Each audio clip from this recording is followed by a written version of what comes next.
ఓం నమో నారాయణాయ. ఓం నమ శివాయ. భాగవద్భక్తులందరికీ నమస్కారం. ఈరోజు నుంచి మనం భగవాన్ రమణ మహర్షి జీవిత చరిత్రలో అనేక ఘట్టాలు తెలుసుకోబోతూ ఉన్నాం. దీనిని ఒక్కొక్క భాగంగా మీకు అందించడం జరుగుతుంది. ఇందులో భాగంగానే అరుణాచల క్షేత్ర దర్శనం, గిరి ప్రదక్షిణం, అదేవిధంగా రమణాశ్రమాన్ని కూడా మీకు చూపిస్తాను.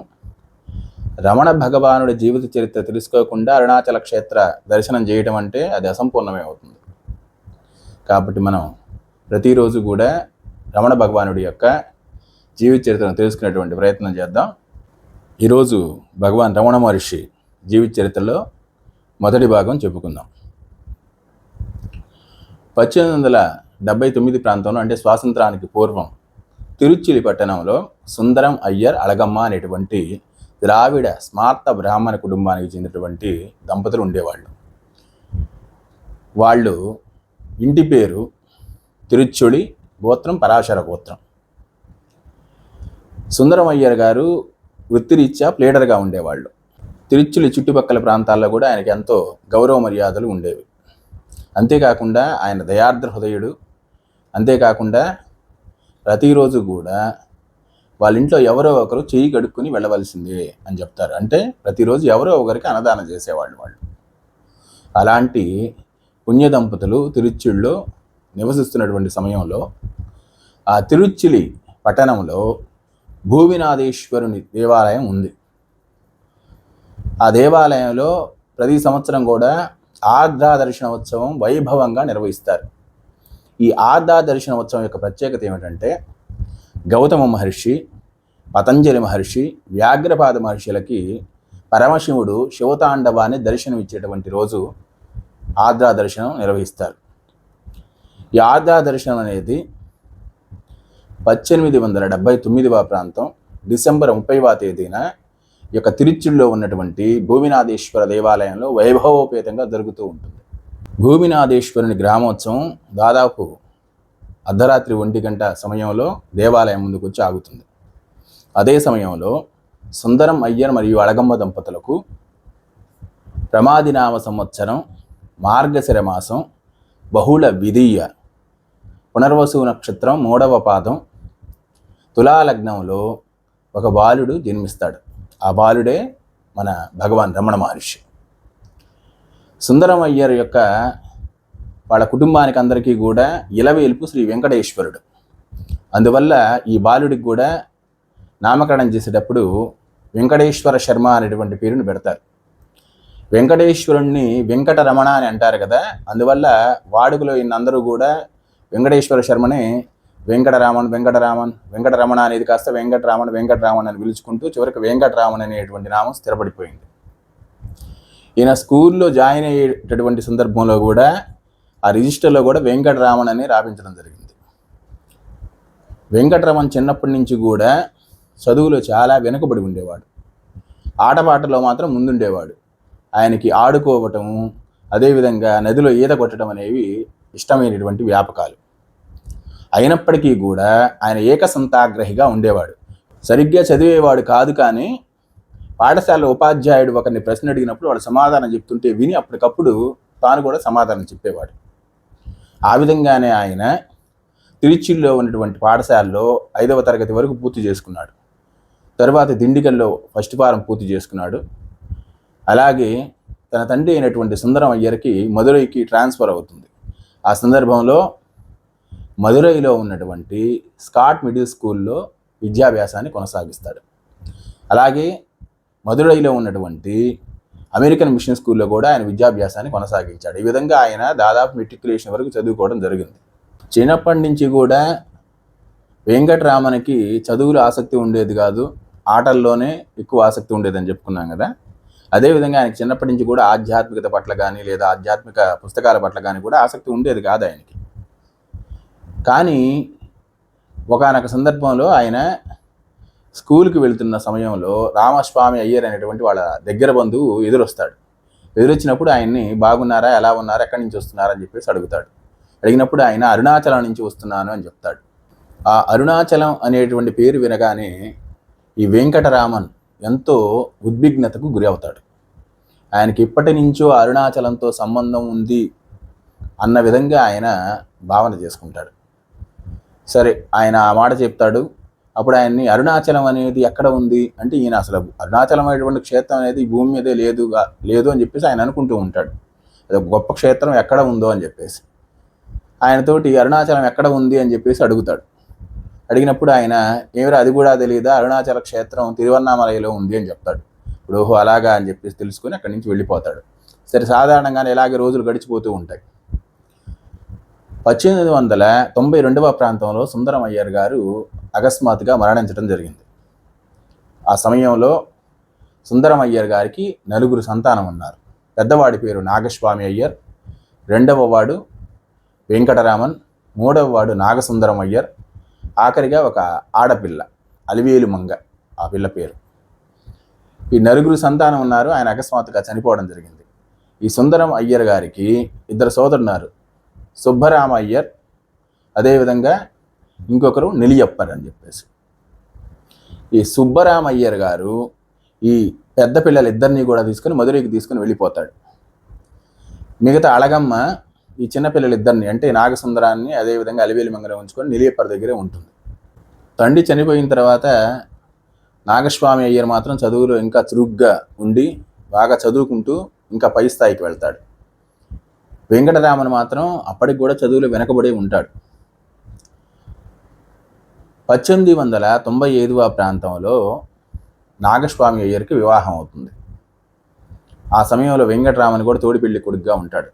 ఆ పెళ్లి వ్యవహారాలంతా అయిపోయిన తర్వాత వాళ్ళు మదురైలో ఆ పినతండ్రి ఇంట్లో ఉన్న సమయంలో వెంకటరామన్ ఆ ఇంటి యొక్క పై అంతస్తులో ఉన్నటువంటి గదిలో పడుకొని ఉంటాడు.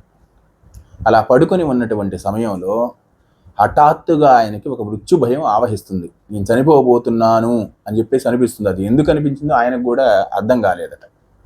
అనిపించిన వెంటనే ఆయన ఆ భయాన్ని పోగొట్టుకోవడం కోసం అసలు ఈ చావంటే ఏంటి అని చెప్పేసి విచారణ చేయడం మొదలుపెట్టాడట.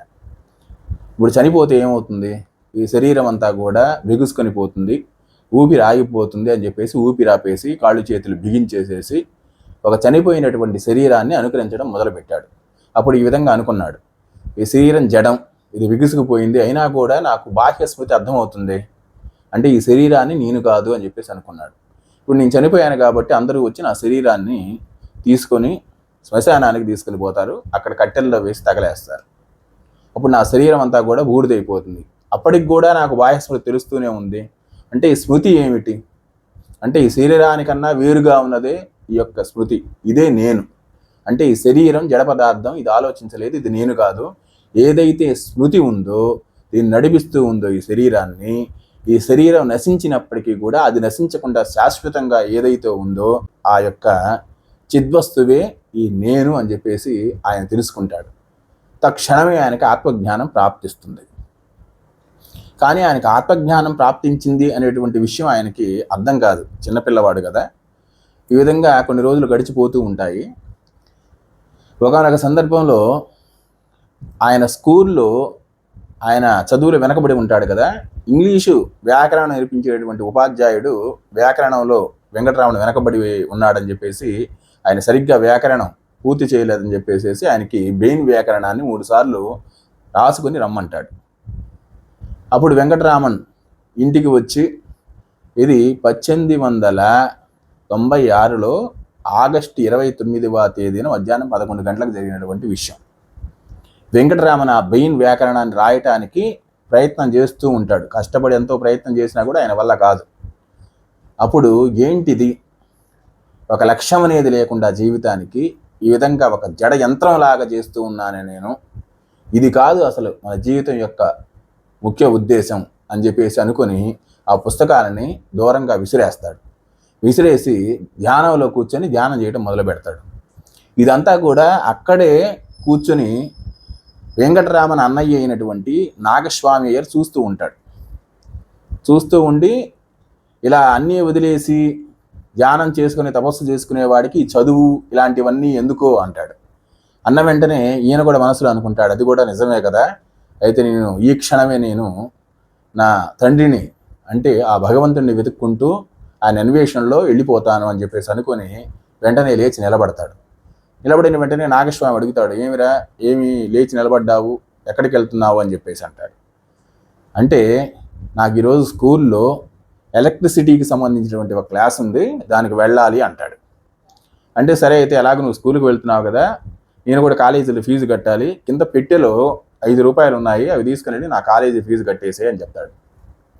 అప్పుడు వెంకటరామన్, సరే ఇదంతా భగవంతుడి ఆజ్ఞ కావాలా, అంటే నేను వెళ్ళడానికి నాకు ధనం కావాలి కాబట్టి ఈ రూపంలో సహాయం చేస్తున్నాడు అని చెప్పేసి అనుకొని సరే అని చెప్పేసి కిందకు వస్తాడు. కిందకు వచ్చి అన్నగారి పెట్టెలో ఉన్నటువంటి 5 రూపాయలు తీసుకుని ఆయన అరుణాచలం వెళ్ళడానికి 3 రూపాయలు సరిపోతాయని చెప్పేసి అనుకుని మిగతా 2 రూపాయలు అక్కడే పెట్టేసేస్తాడు. పెట్టేసేసి ఒక లెటర్ని రాస్తాడు. ఆయన ఆ లెటర్లో ఈ విధంగా రాయడం జరిగింది: నేను నా తండ్రి ఆజ్ఞానుసారం నా తండ్రిని వెతకడానికి బయలుదేరుతున్నాను. ఇది సత్కార్యము కోసమే బయలుదేరుతుంది కనుక దీని గురించి మీరు విచారించాల్సిన అవసరం లేదు. దీన్ని వెతకడం కోసం ధనాన్ని వృధా చేయవలసిన అవసరం కూడా లేదు. నువ్వు ఇచ్చినటువంటి 5 రూపాయలు నేను కాలేజీ ఫీజు కట్టలేదు, 2 రూపాయలు ఇక్కడే పెట్టాను అని చెప్పేసి రాసి ఇట్లు అని రాసి గీత గీస్తాడు. చూడండి, మనం ఇక్కడ గమనించినట్లయితే మొట్టమొదట ఆయన 5 రూపాయల్లో 3 రూపాయలు సరిపోతాయి అరుణాచలానికి అని చెప్పేసి 2 రూపాయలు అక్కడే పెట్టడం జరిగింది. అంటే ఆయన మొత్తం తీసుకోలేదు, ఎంతవరకు అవసరమో అంతవరకే తీసుకున్నాడు. అంటే ఇక్కడే ఆయనకి ధనం మీద వ్యామోహం పోయింది. అంటే అవసరమైనంత వరకే తీసుకుందాం అన్నటువంటి తత్వం వచ్చేసింది అప్పటికి. తర్వాత ఈ లెటర్లో చూసినట్లయితే నేను నా తండ్రి ఆజ్ఞానుసారము అని అన్నాడు. అంటే ఆ భగవంతుడి యొక్క ఆజ్ఞానుసారమే నేను ఈ పని చేయబోతున్నాను అనేటువంటి విషయాన్ని ఆయన అప్పటికి ఆ చిన్న వయసులోనే తెలుసుకున్నాడు. తండ్రిని వెతకడానికి వెళుతున్నాను, ఇది సత్కార్యం కోసమే ఇది అనేటువంటి పదాన్ని వాడాడు. అంటే ఇది అంటే ఈ శరీరం సత్కార్యం నిమిత్తమే వెళుతుంది కాబట్టి వీరెవరు చింతించాల్సిన పని లేదు. అలాగే దీనికోసం అంటే ఈ శరీరం కోసం మీరు వెతకడం కోసం ధనాన్ని కూడా వృధా చేసుకోకండి అని చెప్పి రాసి కాలేజీ ఫీజు కట్టలేదు, అదేవిధంగా 2 రూపాయలు ఇక్కడే పెట్టానని చెప్పేసి రాసి ఇట్లు అని రాసి గీత పెట్టాడు. అంటే అప్పటికే ఆయన ఇట్లు అంటే ఎవరు, ఈ శరీరమా, ఈ శరీరం నేను కాదని తెలుసుకున్నాడు కదా. మరి ఆ శరీరానికి సంబంధించిందే కదా వెంకటరామన్ అనే పేరు. అందువల్ల ఆయన ఏమి రాయాలనేది అర్థం కాలేదు ఆయనకి. అందువల్ల వచ్చేసేసి అక్కడ ఒక గీత పెట్టడం జరిగింది. ఇందులోనే ఆయన ఆత్మ సాక్షాత్కార స్థితిలో ఏ స్థాయిలో ఉన్నాడేటువంటి విషయం మనకు అర్థమవుతుంది. అప్పటికే వెంకటరామన్ ఒక పాత అట్లాసులో అరుణాచల క్షేత్రానికి ఎలా చేరుకోవాలి అనేటువంటి విషయాన్ని తెలుసుకుని ఉంటాడు. కానీ అది పాత అట్లాస్ అవ్వటం వల్ల ఇంతకుముందే కాట్పడి వరకు రైల్వే మార్గం వేశారనేటువంటి విషయం ఆయనకి తెలియదు పాపం. అందువల్ల దగ్గరలో ఉన్నటువంటి స్టేషను దిండివనం అని చెప్పేసి అనుకుని దిండివనం వరకు వెళ్ళి అక్కడి నుంచి ఏదో విధంగా అరుణాచల క్షేత్రానికి చేరుకుందామని చెప్పేసి అనుకుంటాడు. రైల్వే స్టేషన్కి వెళ్ళి దిండివనానికి టికెట్ తీసుకుంటాడు. తీసుకొని అక్కడ కూర్చుని ఉంటాడు. ఆయన వెళ్ళేటటువంటి సమయానికి వాస్తవానికి రైలు వెళ్ళిపోవాల్సింది. కానీ భగవంతుడి ఆదేశం ఆయన అరుణాచల క్షేత్రానికి చేరుకోవాలని రాసిపెట్టి ఉంది కాబట్టి ఆ రోజు ట్రైన్ కూడా లేటుగా వస్తుంది. ఈయన ఆ ట్రైన్లో ఎక్కి కూర్చుంటాడు. చూడండి, ఆయన రైల్వే స్టేషన్లో గమనించినా కూడా అక్కడ విల్పురం కాట్పడి మొత్తం గమనించేవాడు. అంటే పూర్వకాలంలో మనకి ఇప్పుడున్నటువంటి డిజిటల్ డిస్ప్లే లేకపోయినా కూడా బోర్డుల మీద రాసేవాళ్ళు. ఆయన అది కూడా గమనించలేదు. ఎందువల్లంటే ఆయన అలాంటి తన్మయ స్థితిలో ఉంటాడు, ఒక ధ్యానావస్థలో ఉంటాడు, అవి మొత్తం గమనించుకోకుండా. దిండివనానికి టికెట్ తీసుకొని రైలు ఎక్కి కూర్చుంటాడు.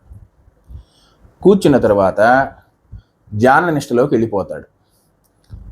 అక్కడికి ఒక మౌల్వి వస్తాడు, ఒక ముస్లిం మౌల్వి వచ్చేసి అక్కడ ఉన్న వాళ్ళందరికీ కూడా సాధువులు పుణ్యాత్ముల యొక్క జీవిత చరిత్రల గురించి చెబుతూ ఉంటాడు. అందరూ కూడా చాలా శ్రద్ధగా అని చెప్పేటువంటి మాటలు వింటూ ఉంటారు. ఆ మౌల్వి గారు ఈ సందర్భంలో ఈ బాలుని కూడా కంట కనిపెడుతూ ఉంటారు. ఎవరు ఈ బాలుడు, శకం ఉంది, అదేవిధంగా చూస్తే లక్షణాలు మొత్తం కూడా బ్రాహ్మణ లక్షణాలలాగా ఉన్నాయి. సరే, నేను ఇంత విశేషమైనటువంటి విషయాలు చెబుతూ ఉంటే కంటితో అన్నా చూడట్లేదు, అదేవిధంగా ఒక మాట మాట్లాడట్లేదు, ఎవరు ఇతను అని చెప్పేసి అనుకొని ఆ బాలుని పలకరిస్తాడు. ఏం స్వామి, ఎవరు మీరు, ఎక్కడికి వెళ్తున్నారు అని చెప్పేసి. ఆయన నేను తిరువన్నామలై వెళ్తున్నాను అని చెప్తాడు వెంకటరామన్. ఓహో అలాగా, నేను కూడా తిరుక్కోయిలూరు వరకు వస్తాను అంటాడు. అంటే తిరుక్కోయిలూరు ఎక్కడంటే అదే తిరువన్నామలై ముందు స్టేషన్ అని చెప్తాడు. అంటే తిరువన్నామలైకి రైలు కూడా ఉందా అని చెప్పేసి అంటాడు వెంకటరామన్. అంటే ఏమైనా నీకు తెలియదా, తెలియకుండానే వెళుతున్నావా, ఎక్కడికి టికెట్ తీసుకున్నామని చెప్పేసి అడుగుతాడు. నేను దిండివనానికి టికెట్ తీసుకున్నానని చెప్తాడు. ఎందుకు నాయన అంత దూరం తీసుకునే అవసరం లేదు, ఈ రైలు విల్పురం దాకా వెళ్తుంది, విల్పురం వెళ్ళి విల్పురంలో దిగు, అక్కడి నుంచి తిరుక్కోయిలు తిరువన్నామలై అలా వెళ్ళవచ్చు అని చెప్తాడు. సరే అని చెప్పేసి వెంకటరామని చెప్పేసి మళ్ళీ తిరిగి ఆయన ధ్యాన నిష్టలోకి వెళ్ళిపోతాడు. తర్వాత లేచి చూస్తే ఈ మౌల్వి కూడా కనిపించడు. తర్వాత రోజు ఉదయం 3 గంటలకి విలుపురం స్టేషన్కి రైలు చేరుకుంటుంది. చేరుకున్న తర్వాత ఆ సమయంలో దిగి, అంటే ముందు రోజు ఎప్పుడో పాపం మధ్యాహ్నం భోజనం చేసుంటాడు ఆయన, విపరీతమైనటువంటి ఆకలి వేస్తూ ఉంటుంది ఆయనకి. ఆ గ్రామంలోకి వెళ్ళి ఒక హోటల్ దగ్గరికి వెళ్ళి భోజనం దొరుకుతుందా అని అడుగుతాడు.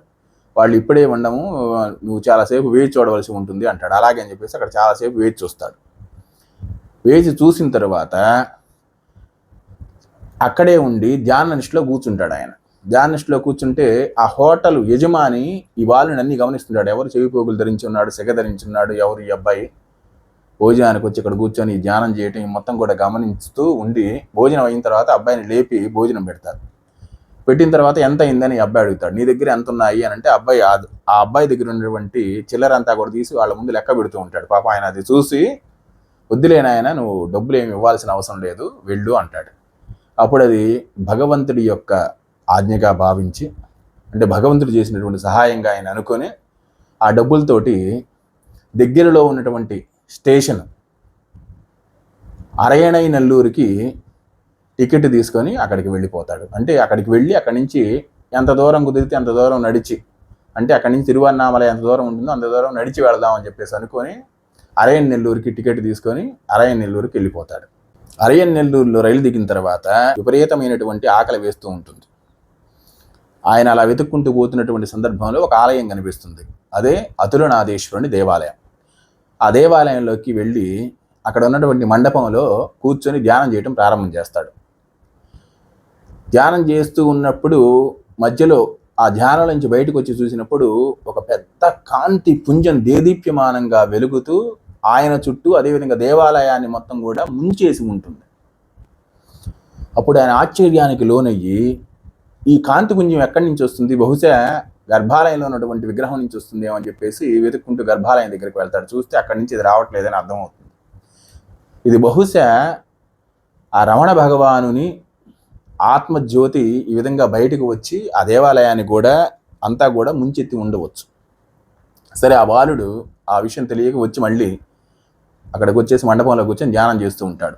పూజారి గారు వచ్చి పూజా కార్యక్రమాలంతా కూడా చేసి ఇక్కడి నుంచి కేకలు వేస్తాడు. ఎవరు ఆ మండపంలో కూర్చొని ఉంది, బయలుదేరండి, గుడికి తాళాలు వేసుకోవాలని చెప్పేసి.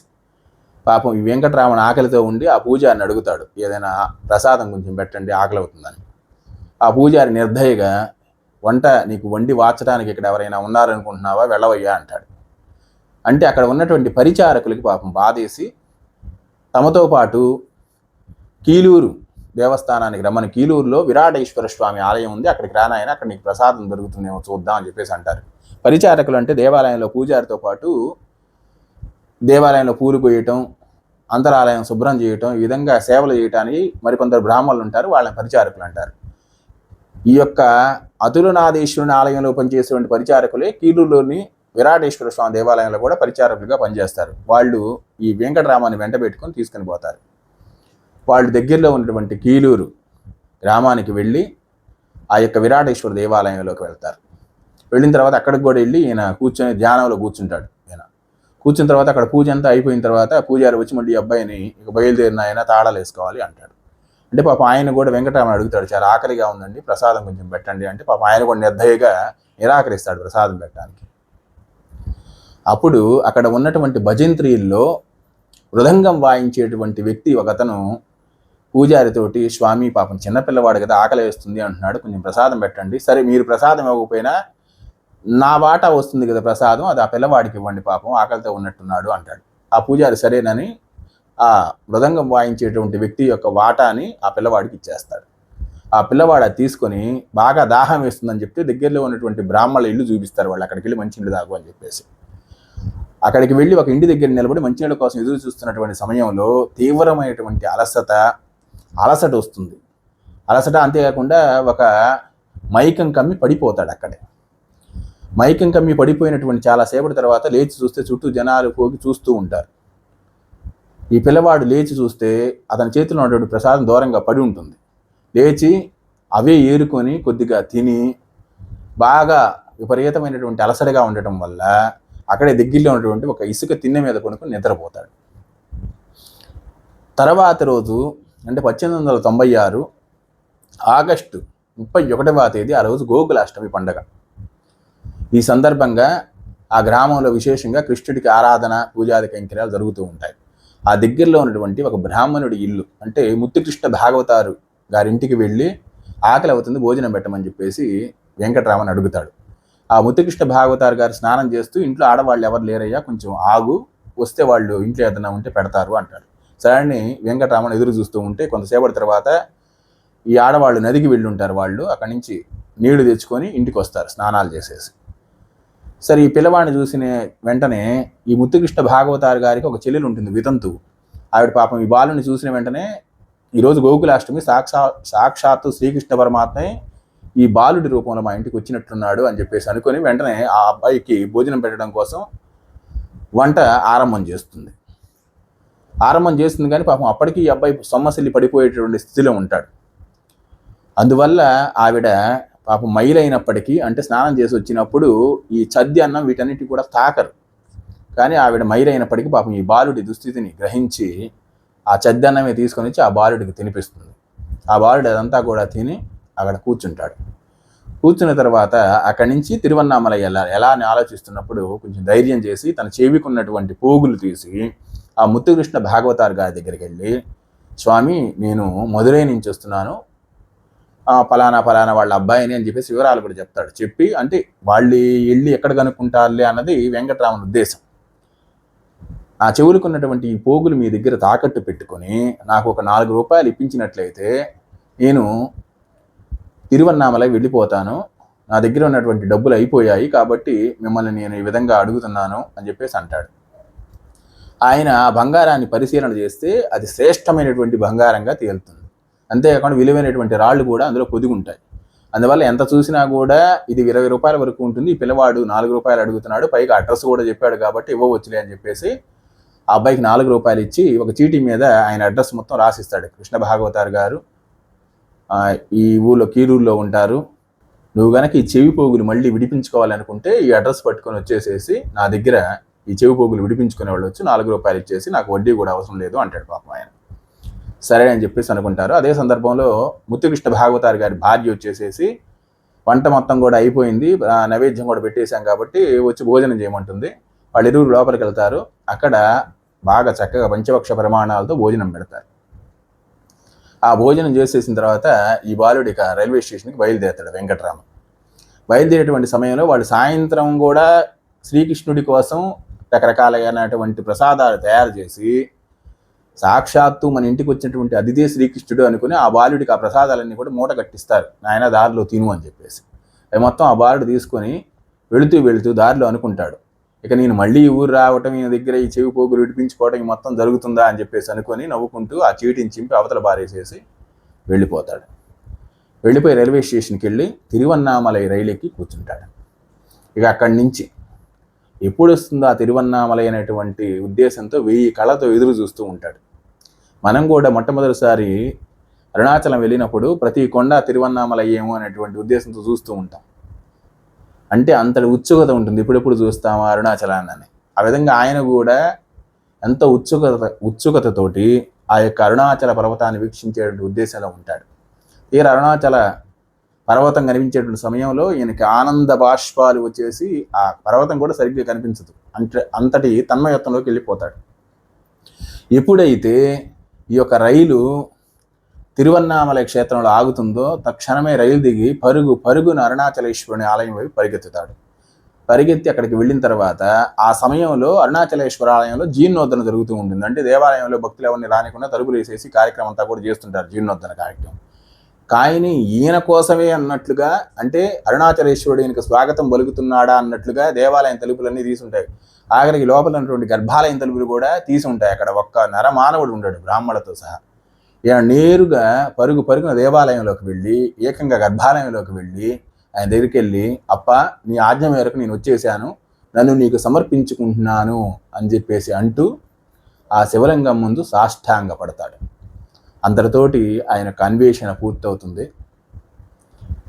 భారత ఆధ్యాత్మిక చరిత్రలో, అంతేకాకుండా ప్రపంచ ఆధ్యాత్మిక చరిత్రలో ఒక నూతన అధ్యాయం ప్రారంభమైంది. వెంకటరామన్ అనేటువంటి బాలుని యొక్క పాత్ర ముగిసి జగద్విఖ్యాతిగాంచినటువంటి భగవాన్ రమణ మహర్షి యొక్క జీవితం ఆరంభమైంది. మనం ఈరోజు విశేషమైనటువంటి భగవాన్ రమణ మహర్షి జీవిత చరిత్ర చెప్పుకుంటూ ఉన్నాం. ప్రతి వీడియో చివర కూడా రమణ మహర్షి జీవితానికి సంబంధించినటువంటి కొన్ని విశేషమైనటువంటి ఒరిజినల్ ఫొటోస్ని చివరిలో నేను ప్లే చేయడం జరుగుతుంది. కాబట్టి వీడియో అయిపోయిన తర్వాత దయచేసి మీరు స్కిప్ చేసేయకుండా చివరిలో ఆ ఫోటోలను కూడా చూసి తరిస్తారని చెప్పేసి ఆశిస్తున్నాను. ఈ యొక్క వీడియో సిరీస్ అనేది రమణ మహర్షి జీవిత చరిత్ర వీడియో సిరీస్ ఎన్ని రోజులు పడుతుందో నాకు కూడా తెలియదు. కానీ ఇందులో భాగంగానే మీకు అరుణాచల క్షేత్ర సందర్శనం కూడా చేస్తాను. రమణ భగవానుడి యొక్క జీవిత చరిత్ర నా సొంతగా నేను చెప్పటం అనేది నా యొక్క కళ. అది ఈ విధంగా సంపూర్ణ అవుతున్నందుకు నాకు ఎంతో సంతోషంగా ఉంది. తర్వాతి భాగంలో మళ్ళీ మిమ్మల్ని కలుసుకుంటాను. అంతవరకు సెలవు. ఓం నమో నారాయణాయ, ఓం నమ శివాయ, ఓం నమో అరుణాచల రమణాయ.